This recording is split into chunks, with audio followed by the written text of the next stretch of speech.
From the opinion pages of the Wall Street Journal, this is All Things with Kim Strassel, a Potomac Watch podcast. Welcome to All Things with Kim Strassel, a podcast from the Wall Street Journal opinion pages. And I am here this week with Karoline Leavitt, National Press Secretary for the Trump campaign. Karoline, it is so great you could take a few minutes and join us today. Thank you so much for being here. Especially, this is a big moment, lots of headlines today, and I'm very excited that we get your first reactions to them. And so let's start with one of those headlines. Before anything else, Kamala Harris has made her vice presidential pick. And to me, this is a pick that is as notable for who she chose, Tim Walz, as who she did not, Josh Shapiro. Everyone had very much been thinking that made the most sense. Popular governor, Pennsylvania, swing state. But of course, there was this massive progressive campaign against him, given his pro-Israel views and his, in my mind, tepid support of school choice. But what's it say in your mind about the Kamala campaign that it's not Josh Shapiro? Well, to your point, I think the fact that Kamala Harris did not choose Josh Shapiro speaks volumes. First of all, it shows that the Democrat Party, unfortunately, has become the party of anti-Semitism, and they have fully bent the knee to the far left, pro-Hamas, pro-terrorist sympathizers in this country. And I believe that's a reason that Josh Shapiro was not chosen. Of course, he is of the Jewish faith, and we've seen him really run from his Jewish heritage over the past few weeks, which is just sad that in today's America, a modern day political party has become so blatantly anti-Semitic and has such disdain for Jewish Americans. Of course, they have a place in the Republican Party. President Trump has welcomed Jewish Americans with open arms to our campaign, and they're welcome to join our team. But of course, Kamala Harris did go with Tim Walz, and I think this is her first big decision as the Democrat Party's appointed nominee. And in choosing Tim Walz, she has also proven that she is dangerously liberal, which is the point our campaign has been making, as Tim Walz is one of the most far left governors in this country right now. Well, let's talk about that a little bit, because we just mentioned the progressive campaign, and one of the other people that they blackballed essentially from the vice presidential position was Arizona Senator Mark Kelly. The special interests in the Democratic Party didn't like his, what they viewed as not substantial enough support for pro-labor legislation, the fact that he'd worked across the aisle a bit on border enforcement, so he got crossed off the list. And as you say, she ended up with Tim Walz. This is a governor that not a lot of people necessarily have known about, especially not until the last week. But as you note, he is sort of presiding over a state that is a little bit like the Midwestern version of California. Now, they're not going to present him that way, and I think that's important. This is a guy they like to roll out in a Carhartt jacket and a baseball cap, and he's going to be talking about how he loves to go hunting. But how do you guys get across what the record actually is in Minnesota? Yes, well, Tim Walz may be from the Heartland, but he certainly hasn't voted with Heartland values in mind. And our focus for the next 91 days will be to ensure every American understands how dangerously liberal both Kamala Harris and Tim Walz are. His policies are insane, frankly. He has supported some of the most liberal, far-left policies to come out of any state in the past several years. First of all, just like Kamala Harris, he's incredibly soft on crime. He has supported the defund the police movement. In Minnesota in 2020, it was the epicenter of the Black Lives Matter and defund the police movement. You remember what Minneapolis looked like. I mean, Black Lives Matter rioters literally allowed to burn the streets to the ground. Tim Walz allowed that. He refused to demand law and order in his own streets. And it would be no different if he were vice president alongside Kamala Harris, who's a defund the police Democrat and has herself supported soft on crime policies as a prosecutor in San Francisco and then also as a senator from liberal California. And like Kamala Harris, Tim Walz is also open border. He has supported sanctuary cities in Minnesota for illegal immigrants. We know Kamala has allowed more than 11 million of them in her tenure as border czar. In fact, just yesterday, we learned that Kamala Harris allowed 99 terrorists into our country in the span of 1 year as border czar. And those terrorists were pinged by Border Patrol for being known terrorists. Yet the Biden-Harris administration still decided to let them enter our our country. That is a national security crisis. We currently have terrorists in our homeland, and the Harris administration has no idea where they are. Tim Walz will continue to support Kamala Harris's open border policies, no doubt. One thing I would add to that, and I'd be curious, is the campaign going to go after questions of the economy as well, too, when it comes to him? Because we were talking about the border that matters, crime that matters, inflation and the economy is still top of mind for Americans going to vote this fall. And I was really struck reading the numbers. This is a guy who took over a state that had, I think, an $18 billion surplus. That is all gone now. They are in deficit spending. This was despite raising taxes. And a lot of this went for a lot of these handout programs that have been central to a Biden-Harris agenda as well, too. Paid family medical leave, a lot more full public education spending, even though I think their test scores have gone down in Minnesota, a lot of money for teachers' unions. How central is the economic question going to be to going after this ticket as a whole? Of course, it's going to be front and center, as it has throughout the entirety of our campaign. We know inflation is the number one issue in every state across this country, alongside immigration, too. The two really have gone hand in hand, and it's because of the disastrous policies and therefore consequences of the Harris-Biden administration that Tim Walz has supported 100% of the time. The cost of living in Minnesota has, of course, risen because of the economic policies of the Biden-Harris administration, the Inflation Reduction Act pumping billions of dollars into the country. And Tim Walz, like Kamala Harris, is an environmental extremist who is anti-American energy.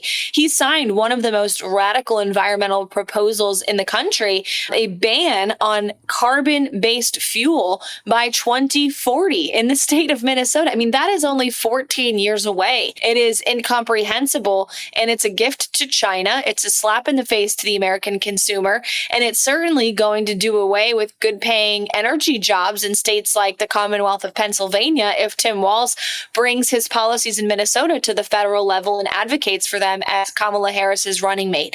And we know Kamala Harris has supported a ban on fracking as well. So if this ticket is elected, America will no longer be energy independent, never mind energy dominant like we were under President Trump. We'll be begging our adversaries to produce our most precious resource for us, while American consumers are paying for it at the pump as they have over the past 4 years. Well, speaking of adversaries, and I do want to talk about the campaign some more, but just since we're on headlines, Iran directed its proxies in Iraq to attack our troops on al-Assad base. A number of our servicemen have been wounded. It's possible Iran may launch an attack in the coming days on Israel. How should a Biden administration respond? How would a President Trump be responding to this moment? Well, if President Trump were still our commander-in-chief, this moment would not be happening, because when he was president, Iran was broke. Iranian-backed terrorists in the Middle East were not launching attacks on Israel. In fact, for the first time in many decades, the Middle East was quite stable. Of course, President Trump ushered the signing of the historic Abraham Accords, getting Israel to get to the negotiating table with 7 Arab nations and sign peace deals. This was a historic time in the Middle East's history, in our nation's history. President Trump really used the leverage of the United States to negotiate these peace deals, and he demanded peace by using strength and by letting the world know, not only Iran, but also Russia and China and North Korea as well, that if you mess with the United States, you are not going to like what happens to you. And that really did scare our adversaries. And we don't have that person of strength leading our country anymore. We have a weak, senile, incompetent president in Joe Biden who doesn't even know what day it is. And we have incompetent Kamala right along with him, who has zero foreign policy experience and has said she was proud to be the last person in the room when Joe Biden had the botched Afghanistan withdrawal. She's been alongside Joe Biden as he reversed many of the effective policies and sanctions on the Iranian regime that President Trump put into place. And so if we have 4 more years of Kamala in the Oval Office, we know what's going to happen because we've already seen it unravel the last 4 years. It's war, it's chaos, it's the United States being laughed at all over this world. And for that reason, of course, course, inflation and immigration and all of these problems on our homeland are so incredibly dire for so many Americans. But the position of our nation right now on the world stage is perhaps the most important reason why we reelect President Trump, because we could very well be embroiled in a World War III if we do not have a strong commander-in-chief who's going to reverse course on the global stage. So I do totally appreciate that comparison between then and now. But given that we are where we are now, what would he do at this moment? Because we are in the mess that we are. So how do you turn that around? Well, he would slap sanctions back on the Iranian regime. Many of the effective sanctions he had previously that made Iran become more broke. Now they're rich as hell because, again, we're begging them to produce oil for us in the Middle East. They're profiting off of that. We also, of course, would reinstill sanctions on Russia and tell Putin that this war in Ukraine must end. We know Putin is funding the arms race in the Middle East right now. He's on the side of the Iranians. Russia and China formed a new alliance, and that didn't pick up much headlines in the mainstream media as much as it should. But that was major world news. They formed a pact, essentially agreeing to defend one another if a World War III becomes a reality. An alliance between Russia and China is bad news for the United States of America. And so President Trump will end that. He will end the war in Ukraine, as he has said, which has boldened Russia. And he will also make it unequivocally clear that we will stand ready with our friend and nation ally Israel. And that's very important because the Biden administration has waffled on our support for Israel, which has only emboldened the Iranians in their attacks. And will we stand ready with Ukraine? Well, President Trump has said that the war in Ukraine needs to end, and he's committed to doing that. There's been a lot of death and destruction on both sides in that war, and President Trump is a president who wants to see peace. He was a peacetime president, the first in the modern era not to enter us into new foreign conflicts. And so he has said that he will bring Putin and Zelensky to the negotiating table. And, many laughed at him when he said that months ago. But now that the world has realized it's a very likely possibility President Trump is going to be president again, these adversaries of ours are taking him quite seriously. Putin basically endorsed Joe Biden for president. He said publicly it would be better for Russia if Biden remains because they can continue the war, which tells us Putin knows Donald Trump is not going to mess around and is going to demand he ends the war in Ukraine. And Zelensky also reached out to President Trump, and they had a very good phone call a couple of weeks ago, and Zelensky expressed, his need for this war to end. So there's an eagerness on both sides for the war to end. President Trump is the negotiator in chief that the world needs to see that through. We're going to take a quick break. When we come back, more with Karoline Leavitt from the Trump campaign.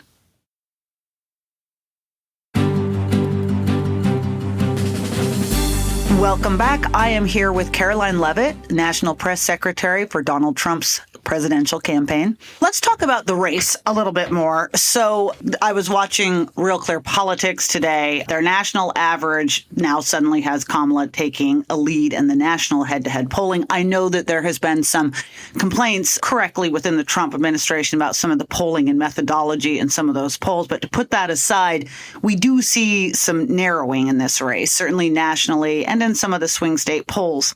And the biggest thing when I look at it is really the enthusiasm change. Joe Biden, if you dug into the polls before Kamala Harris got in, enthusiasm for him as a candidate was in the high 30s. She's brought that back up into the 80s, which is much closer to what Republicans feel about Donald Trump. I think that there are some GOP folks out there that I talk to, they feel worried right now. And they are thinking, oh my gosh, were we really ready for this switch? So reassure them, what is the plan at the moment? How do you arrest this momentum she seems to have going for the period? Well, we certainly have been ready, and we are ready, and we've been ready for Tim Walz as well. We have an opposition research book that is very deep, and we have a lot of money in the bank, more than $350 million cash on hand with 91 days to go. And we will spend every waking minute of those next 91 days exposing to voters the very liberal, dangerously out of touch records of both Kamala Harris and Tim Walz. And we will make sure every voter understands that a Harris-Walz administration would be disastrous for America come November the 5th. And there's always a lot of outside talk. There's always doubts from the chattering class, but I think we've consistently broken expectations on this campaign. And we did predict realistically that there would be a little bit of a Harris honeymoon when this switcheroo happened. Of course, the mainstream media has come to her defense. Every Democrat is now claiming she's the greatest thing since sliced bread, even though in 2020 they were trying to boot her off of their own ticket in their own primary. So, of course, there's going to be a bit of a bump, but she is going to undo herself, and we will make sure that happens as well. But look, the woman can't speak without having a teleprompter nearby. She's just as incompetent as Joe Biden. She can't run for the cameras forever. It's been more than 2 weeks. She hasn't sat down for an interview, but eventually she's going to have to answer tough questions, and she's incapable of doing that. And again, in the meantime, we'll make sure every voter knows just how radically liberal she is. Well, let me probe that question, though, just because it's sometimes demoralizing to me. We're watching, as you said, 90 days out from the election, okay? And the press has completely formed ranks around her. They're only determined to focus on the good things for her. They are going after issues that the GOP has sort of walked into. I mean, focusing on President Trump's comments on her appearance or her race or his shots at the governor of Georgia, childless cat ladies. And they're going to keep that focus up, and they're going to keep that wall around her. She's also going in. We've got this week, she's going to get great headlines given her vice presidential pick. And then the next week is the run up to the DNC, and then an entire week of the DNC.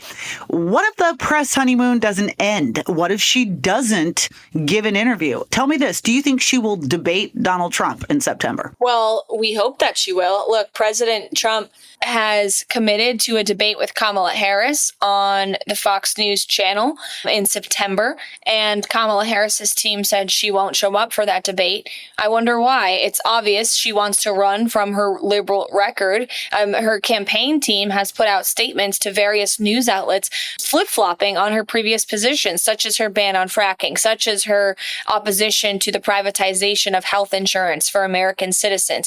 I mean, they have now said, oh, no, she doesn't support any of that when she's on the record on tape saying those things. So again, eventually she's going to have to sit down for an interview. I mean, it would be unprecedented for her not to answer to the press. And even in those short unscripted moments, she's only had one where she was outside of her plane on a quick gaggle and took one question, and it was a complete befuddled sentence. I mean, it was hard to comprehend what she was even saying. And we have more than enough tape on her from things she has previously said to make that point to voters. If Kamala Harris refuses to do the debate with Donald Trump on Fox News that he has proposed, would he agree to an alternate date and another moderator with her? Well, President Trump has said that he's going to be on that debate stage on the Fox News channel. So we're waiting to hear back from Kamala's team on that. We hope they change their mind. And if they do, then perhaps we can continue negotiations for another debate on another network. But that's the first debate on the calendar, and she should show up for it. We're going to take one more break. Hang on. We'll be right back. From the opinion pages of the Wall Street Journal, this is All Things with Kim Strassel, a Potomac Watch podcast. Again, I am Kim Strassel. Welcome back. I'm here with Karoline Leavitt of the Trump campaign. What do you expect to see out of the DNC convention? There's obviously all the headlines right now are on Democratic unity.